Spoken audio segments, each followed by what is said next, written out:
Proverbs chapter 10 verse 19. When words are many, transgression is not lacking, but whoever restrains his lips is prudent.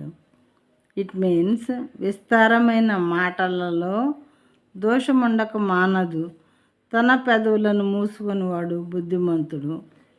విస్తారంగా మాట్లాడుతూ ఉంటారు ప్రియమైన వాళ్ళారా. కొంతమంది అన్నెసరీ వాగుడు అంటూ ఉంటారు. కొంతమంది ఈ మాటల్ని అవసరం లేకపోయినా ఏదో ఒకటి కొంతమంది మాట్లాడుతూనే ఉంటారు కంటిన్యూస్గా.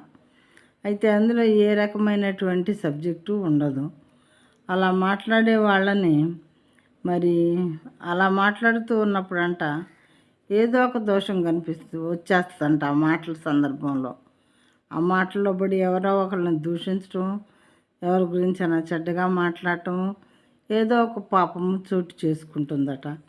తన పెదవులను మూసుకొనివాడు బుద్ధిమంతుడు. మూసుకోవటం అంటే కంప్లీట్గా ప్లాస్టర్ వేసుకోమని మీనింగ్ కాదు.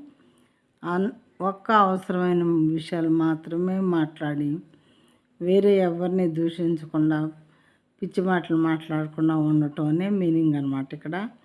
తన పెదవులను మూసుకునేవాడు బుద్ధిమంతుడు. అవసరమైనంత వరకే మాట్లాడేవాడు జ్ఞానం గలవాడు. విస్తారమైన మాటలో ఏమి ఉండక మానదంటున్నాడు దేవుడు. దోషం ఉండక మానదు. ఖచ్చితంగా దోషం అనేది ఏదో ఒక పాపం అనేది అందులో చోటు చేసుకుంటుంది అనవసరంగా మాట్లాడుతూ ఉంటే.